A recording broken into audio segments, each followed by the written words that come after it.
We've gathered a group of industry leaders from the technology and design community at Planet Innovation to judge some of the best innovations for the year in Australia and New Zealand. Again, today, we're looking for the best innovations to go through to our top 10 in the final episode. We've got a really interesting judging panel who represent designers and entrepreneurs and innovators who all come together to really try and find out where the best innovation is over the year. Our first innovation was developed by Rode Microphones, so Peter Friedman sat out of the discussion. If you produce a podcast or you're thinking about producing a podcast, this next one's for you. It allows you to focus on getting your message out and focus on your creativity instead of worrying about all the tech to get it done. How big is podcasting in Australia today? Globally, podcasting has become such a fast-growing medium that there are now more people every month listening to a podcast than using Twitter. In fact, 1/3 of all Australians listen to a podcast just this month alone. Rode has been in the podcasting game for a long time. This microphone here was launched in 2004. It's called the Podcaster, and it's great for people that want to record a solo podcast with one presenter. 2004. Where's podcasting headed today? So this is where it gets really complicated. If you want to record anything more than just one person on a podcast, you need something to be able to record multiple microphones, like a broadcast console, something to launch sounds, audio processing, headphone amps, recorders, all of this equipment. So how much is all this going to set you back? It would be thousands of dollars to be able to produce a professional podcast, let alone the fact you need a background in audio production or a producer to run it all for you. So what's Rode doing to make this simpler? Well, slide on down here and I'll show you. This is the Rode Podcast Studio. You mean all that is in here? Exactly right. We've taken a mixer in the front end so that you can connect your microphones. We've got Bluetooth functionality so you can take calls or play music. Something that's really cool is you can even play back sounds. So most podcasts will have an intro and an outro that you have to do in post-production once you've finished recording. You can simply launch those sounds by pressing the buttons and away they go. You've got headphone amps on board and loads of audio processing that would normally be very complicated with the single press of a button. So even someone like me could operate this? Anybody can operate this device, even through to school children if they want to be able to learn how to produce podcasts at school. Tim Roth, Margaret, great to how meet are you. you? Fantastic. Welcome. So you're a professional broadcaster. Sometimes. And you're using this. Yeah, I love it. In all my time in radio, I've never been the person to push the buttons, but this is really simple to use. And what I love about podcasting is that anyone can do it, and this makes it even easier to have multiple microphones going. For me, it's the best product going around. Oh. Do you want to be my guest? Look at this. Absolutely. All right, here we go.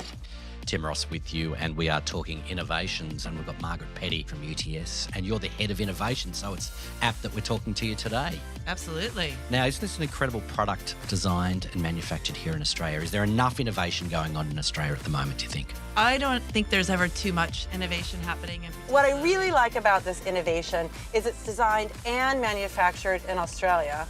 Also, it's putting the tools of the professional into the hands of anyone who has a story to tell.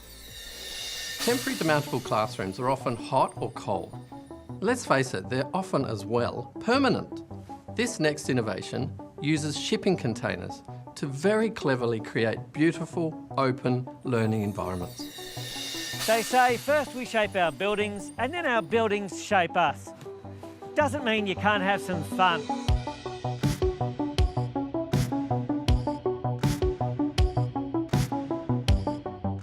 So Bernard, I love these, but they're not temporary, are they?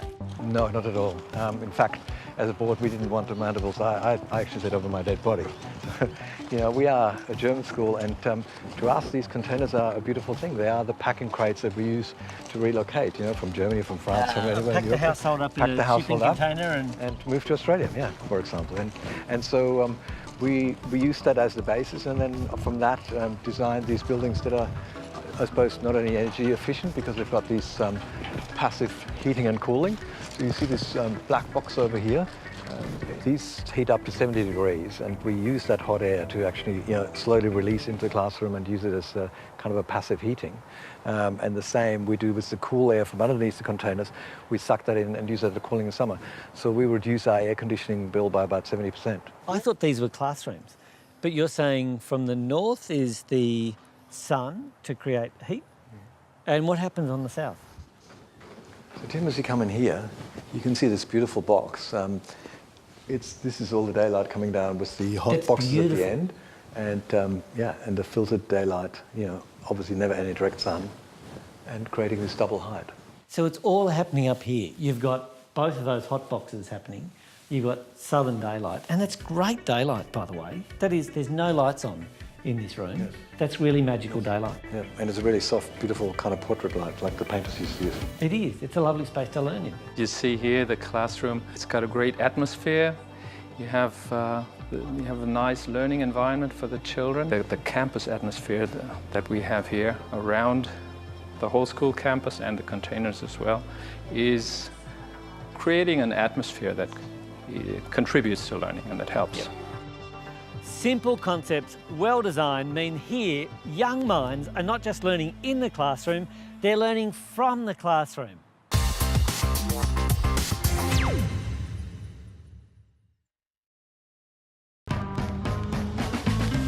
We've gathered a group of industry leaders to judge some of the best design innovations for the year. Planet Innovation's Sam Lanyon's personal experience led him to appreciate our next project. I have 2 young boys, so unfortunately I know a lot about nits, and we've never been able to find an effective treatment. What the judges really liked about V-Comb is that they take a whole new fresh look at this problem. Head lice. As a mum, I've been dealing with the problem for years. I've used everything on the market, from mousses to sprays to shampoos. Is it just me, or does nothing seem to do the job anymore? The bugs develop resistance over time to all the products, hence the products are not effective anymore. We've got an innovative solution, which is the V-Comb, and it's a winner. So we've got 3 different kinds of hair here that we can try it out. Oh, what's the sound? The unit develops vacuum and you can start combing the hair. Okay. Don't be shy, comb the scalp, simply because the head lice live on the scalp. And how many times do we go through each section of hair? Quite a few times from different directions. Well, that's easy. It's just like combing. Okay, Terry, let's see what have we got inside. Oh, wow, I can see them in there. They're crawling around. With a new person, we must make sure that the unit has been sterilized before we start. We change the capsule and we are ready to go. With shorter hair, like we have with Ryan, do we tackle it the same way? Change the unit head to the 180 degrees. So we start from the bottom and go up. All the way. And remember to comb the scalp. Well, the really great news for you, Ryan, is I don't see anything in there. And when we don't see results, it's good news for us. So you can just spot check and be proactive instead of reactive. V-Comb gives you the comfort of using it on a daily basis or whenever needed without the use of chemicals. So we're breaking that cycle. Absolutely, breaking the life cycle of the head lice. By stopping the use of all the chemicals and treatments, we're eliminating the opportunity for these critters to evolve and develop immunity. This is not just another product. This is changing the way we tackle the problem altogether. Here is an innovation that considers creativity, it considers safety, and it considers cost. And these guys have an innovation on a grand scale.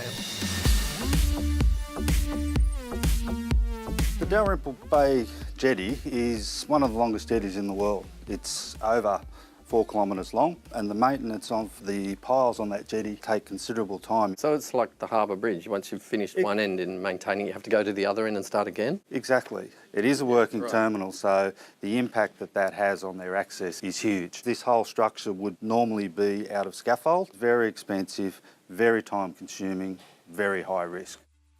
Our solution keeps the roadway open, so the access for the maintenance personnel to get out to the berth and the ship loaders is still there. And we've gotten all the scaffold structure off the jetty, so there's no people actually on the roadway.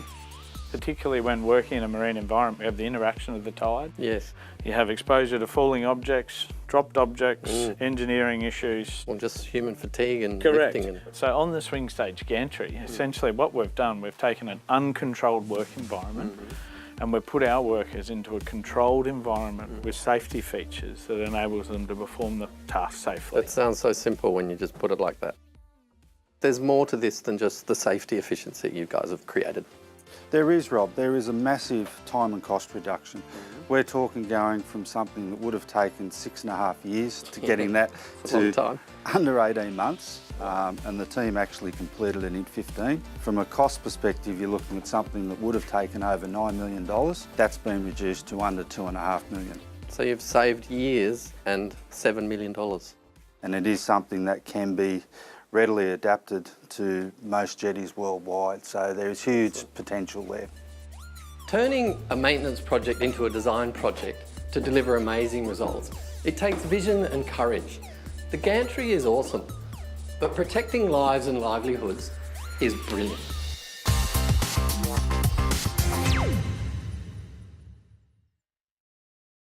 Our team of industry leaders are judging some of the best design innovations for the year in Australia and New Zealand. Every day on television we see problems around the world.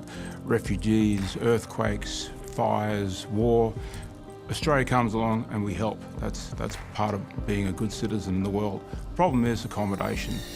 This next innovation is helping save people's lives around the world and will make you feel very proud to be an Australian. In February of 2013, there were about 13,000 people a week displaced out of Syria, and they were going into tents. And we thought we could fix the accommodation that they were moving into when they arrived. So tell us how it works. It's a foldable box, basically, the Humanity Hut, but it's much smarter than that. We were able to get 16 huts into a 40-foot container, and the containers were then going to be empty, so we decided that they would be the bathrooms, the laundries, the recreational facilities. Everything has a place and it can be reconfigured very quickly. 50 of our containers would house 2,500 people. 5 people can set that camp up in 2.5 to 3 days. For 2,500 people? 2,500 people, comfortable, operating, air-conditioned. And they've got clean drinking water, sanitation. Yes. Around the globe, the average time the refugee spends in a camp is 12 years, and we've designed something that will last 20 years in the field. Tents are surely much cheaper than deploying something like this. Of course they are, but they only last 6 to 7 months in the environment, and you've got to replace them. The first full year, where there's no more tents being purchased, for a camp of 50,000, you're saving $32 million US by not having to buy tents, which turns into hundreds of millions of dollars over the life of that camp. And that money can be spent on other somewhere projects else. Yeah. within that camp and improving the lifestyle of that camp. There's an Australian application as well. There is. When there is a wildfire or flood, this camp can be set up in about 4 hours as an emergency services accommodation on a footy oval somewhere, and they're much, much closer. We can bring all of our own infrastructure and not draw off the damaged infrastructure. One of the other benefits of it is for farming families that have been burnt out, and they are living back on the property. The kids can ride to the front gate, blackened as it is. They can ride to the front gate and pick up the bus on Monday morning. They're back in their community, getting the support they need in their community, and then they can rebuild, living right beside where the rebuild's going on. Getting on with their lives. And getting on with their lives. In a world with increasing impacts of climate change and refugee migration, it's really awesome to see an Australian innovation like this making a positive impact on people's lives at their greatest time of need. Good design is often about as little design as possible. And this is the epitome of that. Here's a chair that is there when you need it and almost disappears when you don't. So Luke, just between you and me, tell me, why does the world need another chair? Why jump seat? It's simple, space. Let me show you. This is a typical chair and look at how much room it takes up. Yeah, I can imagine where space is at a premium, there's room for not much else. Exactly right. Not much else at all. And that's the genius of the jump seat. It only takes 90 mil of space off the wall, and as you can see, we're left with plenty of room. And it's such a beautiful object. Run me through the design side. The beautiful ply front on the chair really sets it apart, and the upholstered seat and back as well make it look just stunning. The gallery was about intimate stories, and this is a particularly intimate space in the gallery, so we needed something that was very quiet, and it's very, very compact. Remco, I'm really interested to know how this works. Well, it's a jump seat folding chair with no moving parts. There's 2 pieces of blade steel. But is that not sliding a little bit when you're moving? That doesn't slide at all. Not at all. And it's the shape of the trapezoid shape, so those pieces are timbered together, make exactly 90 degrees, so it gives you a So really it's like an strong old chair. arch, and I'm working hard to pinch my finger, but I can't. Wow, what's the kilos? 270 kilos. All right, that's about 3 of me, so let's see. Yeah. You can both Right. sit. Come on then, let's both sit on it. Every designer has had a crack at a chair. There are thousands in the world. The genius of this design is the combination of ancient engineering with design elegance.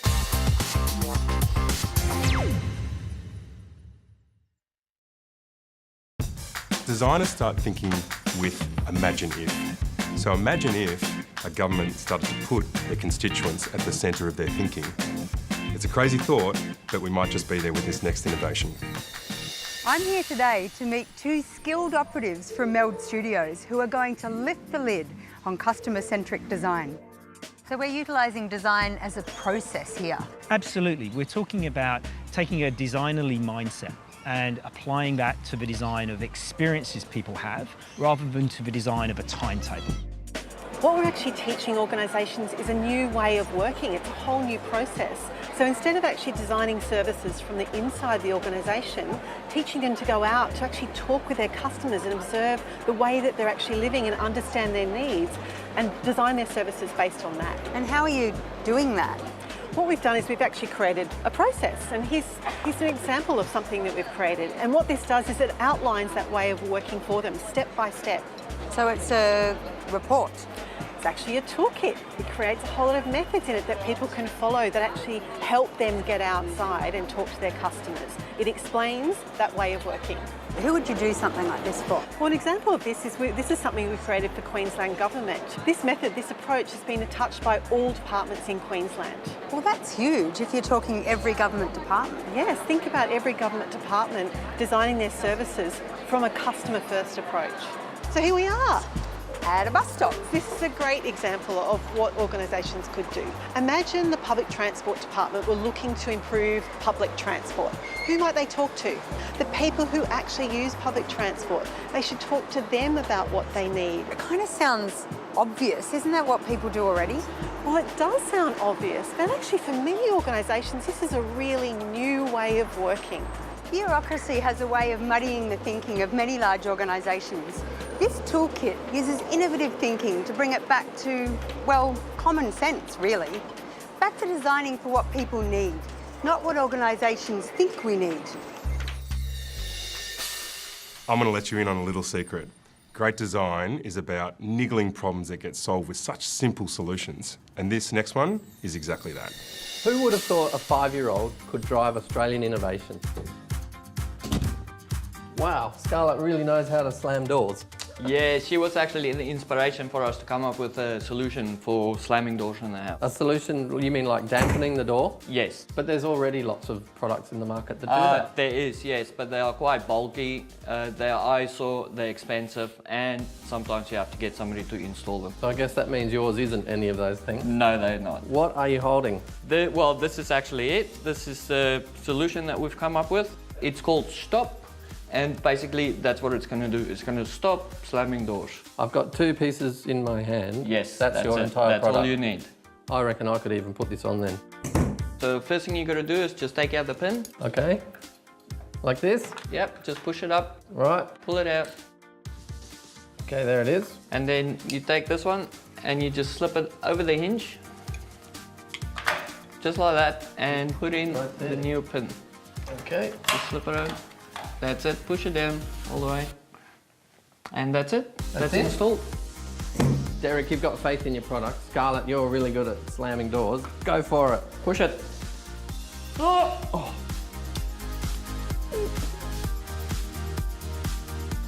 that actually worked, fantastic. I'm so glad that worked. And the good thing is you can still close the door like normal. Really?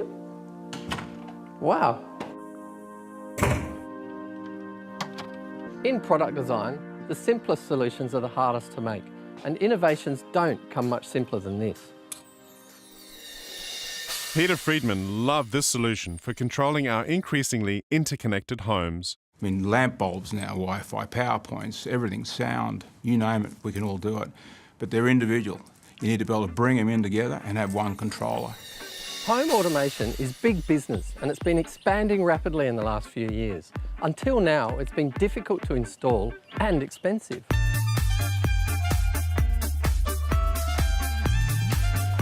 Walter, hey Rob. Thought we were talking about home automation. We are. But hasn't that already been done? It has, but we do it a lot better. Cheaply, wirelessly. Can you show me how we can change the lights? So basically with a colour, we go in here, we've got 100 different whites or colours. We've got 16 million colours you can play with. Wow. Well, it's all well and good to show me this in your office, but we're talking about home automation. Well, let's go and have a look at my smart home, Robert. Okay. Hey Google, lights off. Okay, Robert, so we're nearly home. Through my phone, it's going to pick up that we're 100 metres away. We're going to open the garage door. It'll switch the lights on, the pool pumps, and have the house ready when we get home. Excellent. So Robert, we've got some smart power points here, wireless power points, controlling the pool pump and the pool heating. This is an occupancy sensor on the light switch I stuck in the other day because my wife wouldn't switch the light off when she came out the pantry. So now it goes off automatically. And I can feel the air conditioners on as well. You can build a system as you like. It's totally scalable. You can add the air conditioning, garden recheck, garage doors, as many lights as you like. That's amazing. It should be obvious that home automation is about you and what you want. And I think that's been missing in past systems. iZone's affordable and modular approach means you get to choose exactly what you want when you want it. And now, the judges decide which projects will go through to the best of the best final. From today's episode, the judges have chosen the V-Comb and the Roadcaster Pro. For more information on any of today's innovations, visit australiabydesign.com.au.